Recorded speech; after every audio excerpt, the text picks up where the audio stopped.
Bueno, buenos días a todos. Vamos a encaminar esta mesa redonda del Foro de Big Data e Inteligencia Artificial.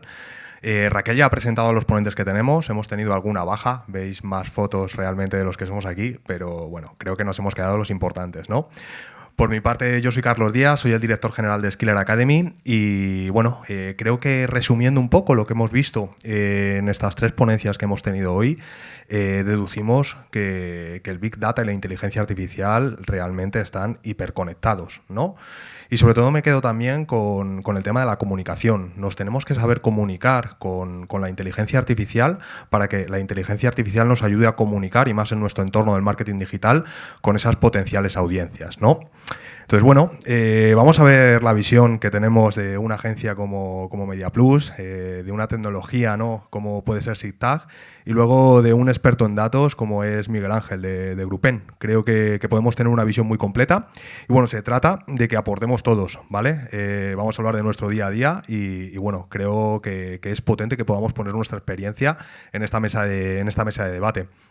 Entonces, sin más dilación, John, obvio, en MediaPlus, Segumedia, trabajáis con grandes volúmenes de datos para optimizar las campañas, ¿no? Hemos dicho que el dato y la inteligencia artificial realmente están súper conectados. ¿Cuáles son los principales retos que enfrentáis a la hora de integrar datos de diferentes fuentes en estas estrategias publicitarias? Bueno, buenos días.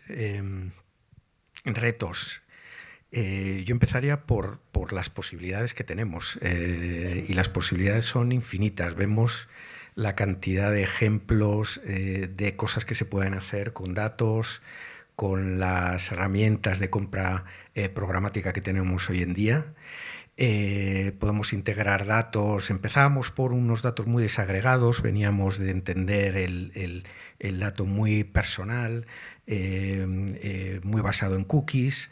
Ahora todo eso ha evolucionado y todas estas herramientas nos permiten integrar datos de una naturaleza muy diferente, con un grado de agregación o desagregación también muy diferente, y podemos utilizar toda esa riqueza de datos, ¿no? Yo creo que el reto principal está en nosotros, en las personas, en los que trabajamos, en los equipos, en los que trabajamos en estas activaciones, en ser capaces de poner en práctica todo eso, porque las herramientas están y las posibilidades están.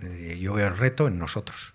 O sea, el reto en nosotros, aquí quiero que le pase el micrófono, por favor, a Miguel Ángel. Miguel Ángel, bueno, creo que todo el dato que pasa por Grupen pasa por tus manos, ¿no? No.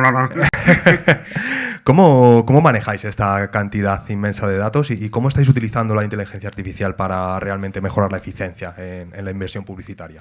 Aquí, sobre todo, bueno, primero, muchas gracias a todos por venir y a Skiller por invitarnos a la mesa redonda. Sí es cierto que llevamos un par de años en el que construir herramientas o soluciones de inteligencia artificial para la agencia no tienen sentido si no involucras a los anunciantes y si no involucras al resto de actores o compañeros, digamos, agencias creativas o el resto de empresas tecnológicas que participan con el anunciante en construir sobre ese tipo de tecnologías. Y sí es cierto que cuando hemos conseguido, que para mí ese es el reto, ¿no? Y cuando hemos conseguido poder liar a un cliente a que entre a jugar con nosotros y las barreras legales o los miedos, ¿no?, que muchas veces por el desconocimiento hay sobre este tipo de tecnologías, sí que nos permite sacarle mucho jugo, porque ya no solo operamos con nuestra visión, que es sesgada, ¿no?, de los medios, de yo te compro publicidad y conozco cómo funcionan tus audiencias en mi compra de medios publicitarios, sino cuando también entra a jugar la agencia creativa y podemos ver qué mensajes son más relevantes, no solo en los medios pagados, sino también en los medios propios, en las newsletters, en los activos que tiene el propio anunciante, y cuando sobre todo metemos el dato de negocio del anunciante, que eso para mí es justo lo que le da toda la vitamina a estas soluciones, ¿no? El poder no quedarnos solo en el clic, en la conversión, que es donde muchas veces históricamente nos hemos quedado, en yo te pongo la publicidad y observo que reaccionas a esa publicidad, sino cómo entre todos los agentes vemos el impacto real que tiene en el negocio del anunciante y donde realmente aportamos valor, ¿no? Por ejemplo, hemos metido datos de ventas, pero incluso datos sectoriales, para entrenar inteligencia artificial y poder de esa manera dar mejores respuestas, mejores planes de medios y mejores mensajes creativos, ¿no?, a estos anunciantes. Creo que es fundamental lo que has comentado de incluir datos de negocio, ¿no? ¿Qué palancas realmente son las que están potenciando esos resultados de negocio? Como comentaba en la anterior ponencia Publicis, ¿no? Oye, yo he activado toda esta tecnología, he clusterizado en las diferentes OTTs, pero no me quedo solo en ese impacto, sino que esto ha conllevado unas métricas de negocio que, por lo que nos han mostrado, realmente son potentes.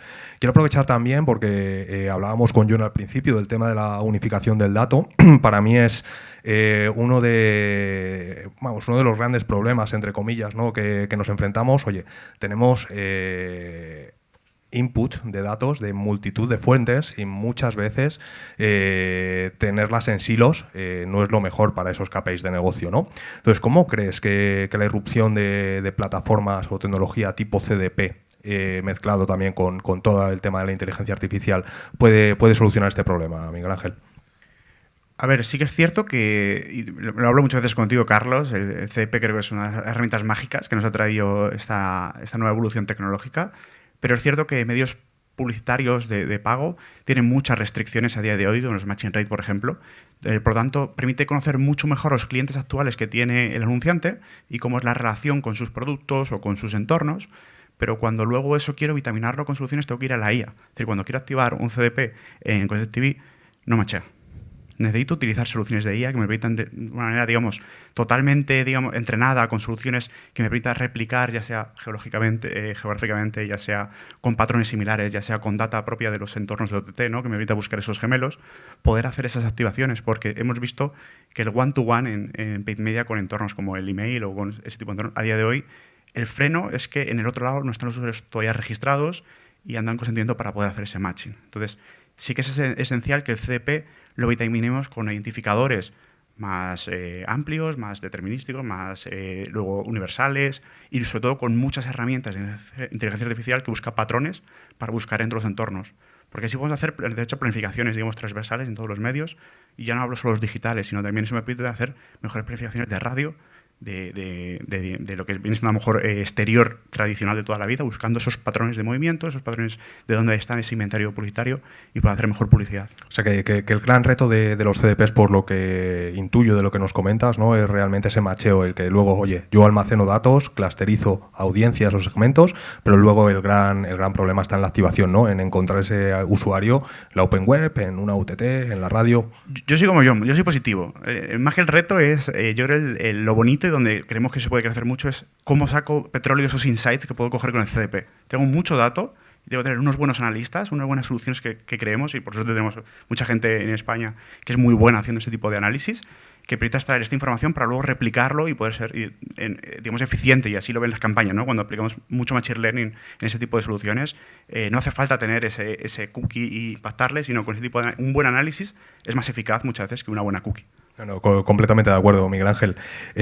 Sara, desde SIGTAG creo que apostáis fuerte por la publicidad contextual, ¿no?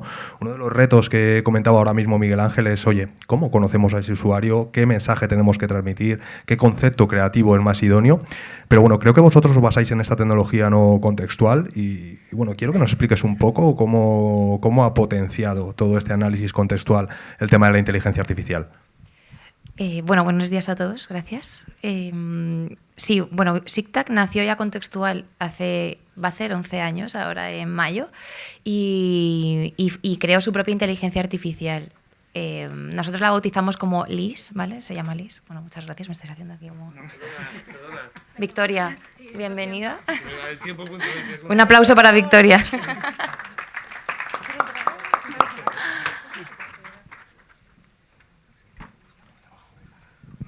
Nada, oye, fenomenal. Llevamos toda la mañana intentando que no lloviera desde tiempo.es, pero es imposible. No se ha salido, ¿no? Perdón, Sara, Continúa, por favor, comentándonos sobre cómo estáis utilizando estas herramientas de Contextual y cómo lo ha potenciado la inteligencia artificial. Vale, digo que SICTAC nació Contextual y con su propia inteligencia artificial hace ya casi 11 años y como hemos visto en todas las ponencias es importante ir entrenándola, ¿no? Entonces nosotros aparecimos con una comprensión semántica que de aquellas era muy novedosa, con tecnologías como Natural Language Processing, Computer Vision, que ahora pues evidentemente todo el mundo conoce, que esto nos ayudaba a entender prácticamente y humanamente el contenido de cada URL, pero la hemos ido potenciando y alimentando o entrenando con otra serie de señales que nos han permitido pues, entender la relación entre los artículos a un nivel de network, o sea, de nuestra propia network, para poder así extrapolar, como también decía un poco Miguel Ángel, modelos donde de manera holística pudiéramos entender los intereses de una audiencia en base al comportamiento en la red, de patrones de lectura, más allá de si lee rápido o lento, sino de cómo está leyendo contenidos y cómo de cerca o de lejos está este contenido de otro para identificar mejor esos intereses. Eso es súper potente, ¿no? Ahora que no hay cookies de tercero, realmente el tema del contextual se pone encima de la mesa y bueno, como dices, con toda la inteligencia artificial y toda la potencia tecnológica que tenemos ahora ha avanzado muchísimo. Yo te quiero preguntar también, Sara, ¿qué desafíos os enfrentáis cuando vas con una estrategia de este tipo, con una tecnología de este tipo ante un anunciante para convencerle realmente de que los resultados, esos KPIs de negocio que hablábamos con Miguel Ángel, realmente puede sacar partido de estas estrategias de contextual?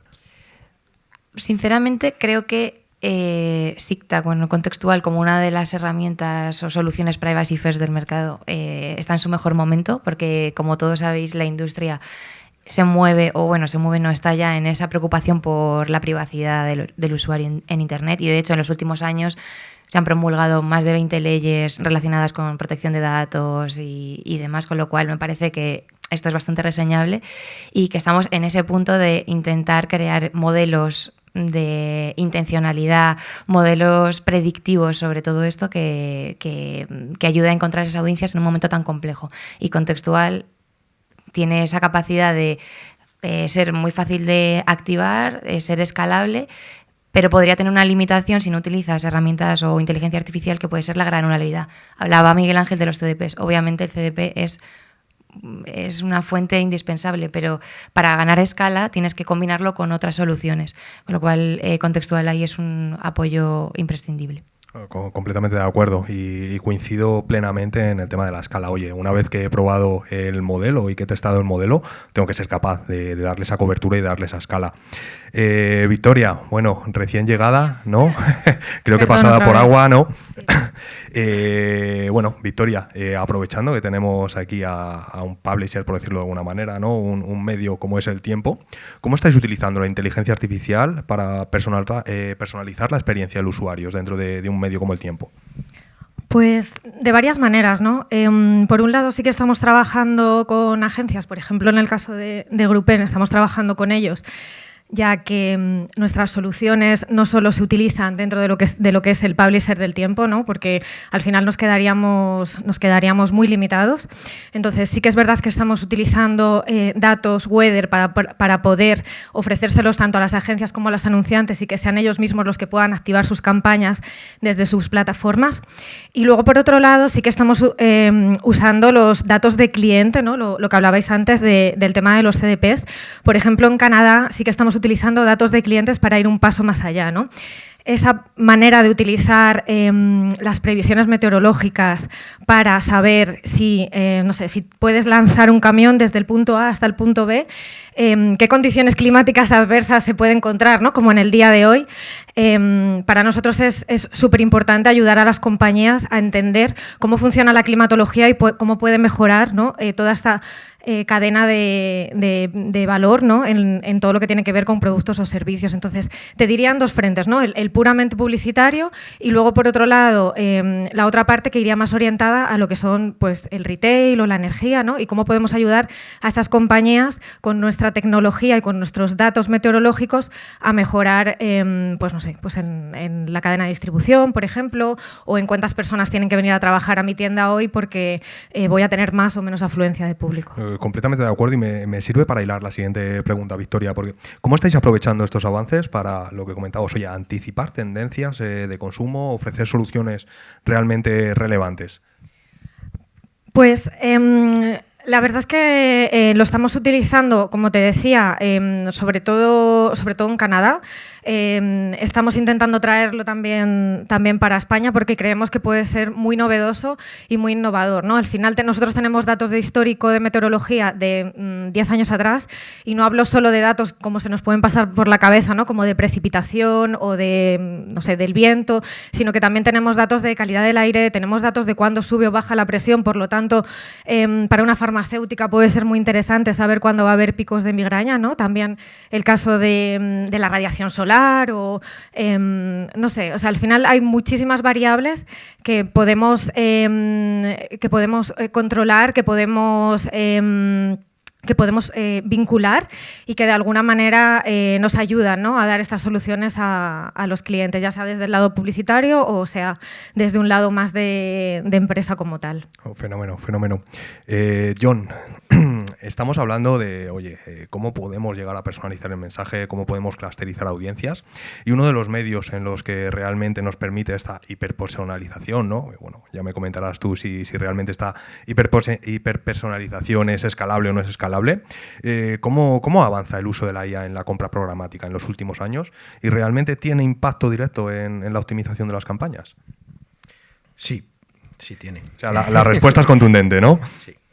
Yo hace 10 años, cuando se inauguró esto, me preguntaron, oye, ¿y la publicidad va a ser programática? Porque empezaba toda la programática y dije, claro, la publicidad va a ser programática. Y hoy digo, ¿pero por qué dije eso? Porque veía que era algo que mejoraba la publicidad. Al final de lo que se trata es de llegar a las personas que nos interesan con un mensaje relevante, ¿no? Y ser eficientes en cuanto a costes de medios, ¿no?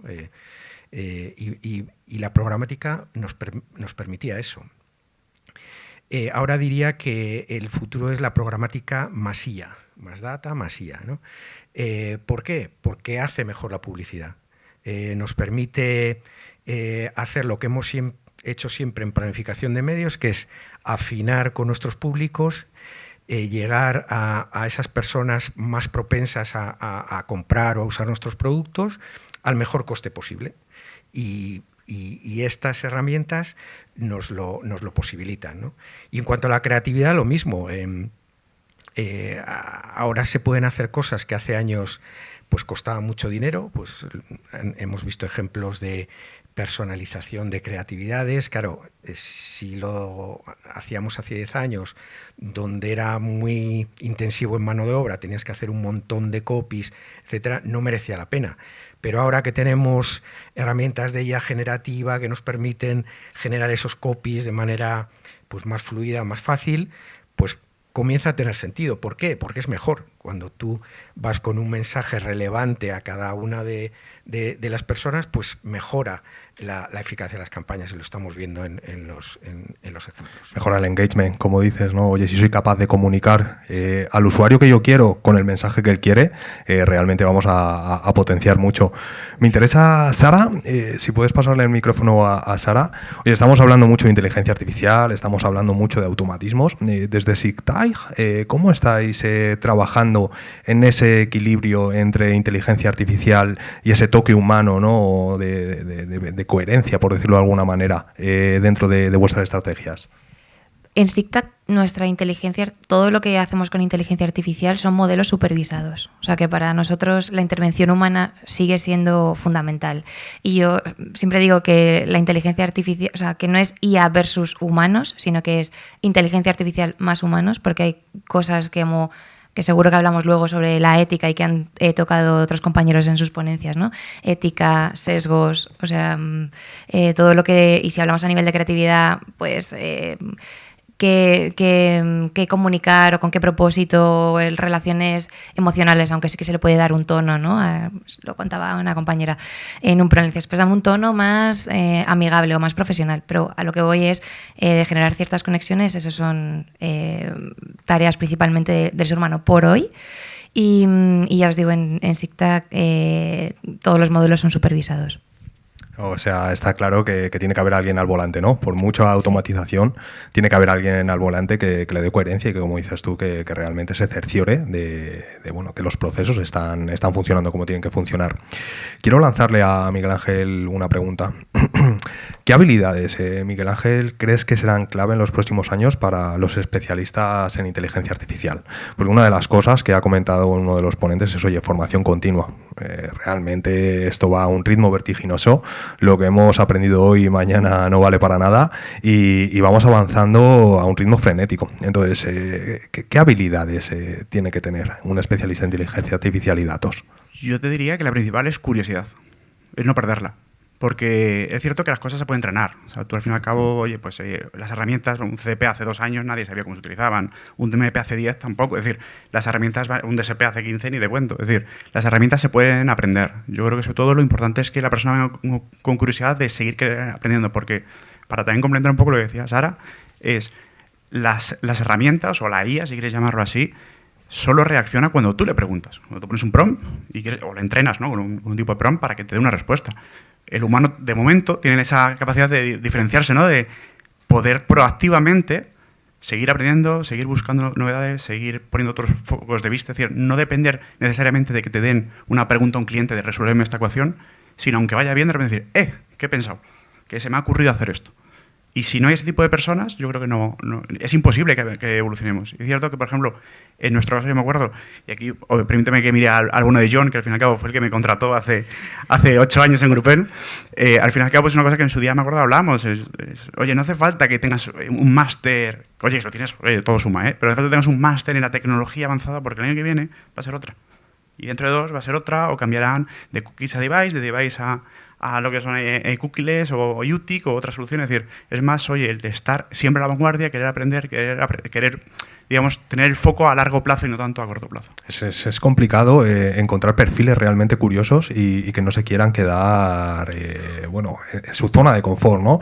Yo lo veo desde la academia, han pasado pues, bueno, más de 3.500 alumnos por la academia y bueno, siempre que les veo pasar por clase se diferencia muy bien un perfil inquieto, un perfil que realmente tiene hambre, un perfil que bueno, como tú dices, se pone a pensar, ¿no? Y ve qué valor estratégico puede aportar. Me quedo sin duda con ese input, Miguel Ángel. Yo os quería preguntar, por ejemplo, Sara, por ir concluyendo la mesa de debate, oye, ¿realmente cuáles son los desafíos que tú ves a la hora de implementar la inteligencia artificial? ¿Con cuál te quedarías? ¿Qué desafíos os encontráis en SIGTAG? Bueno, nosotros, desafíos, estamos continuamente entrenando, o sea, nuestro desafío siempre es trabajar con esa inquietud y seguir mejorando. De hecho, SIGTAG, que nació como de puro branding, hemos entrenado a nuestra inteligencia artificial con modelos de intencionalidad, con lo cual, para mí como desafío o reto, más bien reto para este año es trabajar esa hipersegmentación de la que hemos hablado también, tanto automatizaciones avanzadas a nivel creativo, no solo de creatividad desde texto, sino pues contexto, formato, intención, o sea, que todo sea dinámico y teniendo esos valores o esos factores sin depender de datos personales del usuario. Fenómeno. No sé si queréis añadir algo sobre esta pregunta. Sí, en relación a lo anterior que estaba comentando antes Miguel también, creo que la curiosidad es súper importante. Yo como politóloga, que no vengo de la publicidad, sino como politóloga, veo que se está comparando mucho la revolución de la IA con la revolución industrial, ¿no? Y creo que en aquel momento era un poco diferente porque al final se trataba de automatizar los procesos a través de máquinas y ahora lo que queremos automatizar es el pensamiento, pero igual que en aquel momento surgieron profesiones al hilo de esta revolución, creo que ahora también lo harán y por eso creo que es súper importante la curiosidad. Sí. No, continúa, por favor, Victoria, continúa. No, y respondiendo a tu pregunta de ahora, yo creo que, por ejemplo, en nuestro caso, sobre todo nos encontramos ante el reto de la procesación o el procesamiento de muchos datos, ¿no? En nuestro caso tenemos tantos datos climáticos de tantos años atrás que para nosotros, o sea, el cambio de paradigma, ¿no?, sería la computación cuántica y poder llegar a ese nivel, ¿no?, de poder realmente tener soluciones, varias soluciones, ¿no?, en tiempo real para podérselas dar a los clientes. Obviamente, y aquí me ha surgido una nueva pregunta para Miguel Ángel, obviamente la inteligencia artificial se alimenta en base a datos, ¿no? Pero muchas veces, no sé si tú habrás escuchado ese término de síndrome de Diógenes en datos, Miguel Ángel. ¿Hasta qué punto es óptimo, ¿no?, o eficiente recopilar una cantidad ingesta de datos que luego a lo mejor muchos no te sirven para nada? ¿Cómo lo manejáis? Hombre, de luego es absurdo en el sentido de costes muchas veces, ¿eh? O sea, cuanto más es como una casa. Tu casa son 100 metros cuadrados. Cuanto más trastos metas, menos espacio tienes tú para vivir. Pues esto es parecido. Tienes que tener en cuenta, oye, ¿qué muebles quiero tener en la casa? ¿Qué uso voy a hacer de la casa? Y en base a eso, oye, empezar a llenar, a hacer sobre todo una estrategia, sobre todo a largo plazo, de, oye, un naming convention, un data layer de qué quiero construir, sobre todo muchas veces en nuestro caso con clientes globales a nivel mundial, sabiendo luego las necesidades locales de cada uno de los países, pero que luego eso tenga una utilidad, no tener por tener, porque muchas veces si no lo uso no vale para nada. Y aquí justo también voy a hilar un poco con una pregunta que decías antes, esto es esencial que lo haga un humano. O sea, la IA no te va a decir qué datos son relevantes, porque no lo sabe. La IA dice, oye, coge todos los que puedas, cuanto más mejor. Porque luego ya veré yo, cuando utilizo los modelos, qué datos cojo, ¿no? Pero dices, oye, pero es que el humano es el que tiene que pensar, ¿no? Y aquí, justo viniendo para acá, estaba leyendo un artículo de Kasparov, el maestro ajedrecista que fue muchos años campeón del mundo de ajedrez. Y, bueno, él en el 96 y en el 97 compitió contra un ordenador en ajedrez.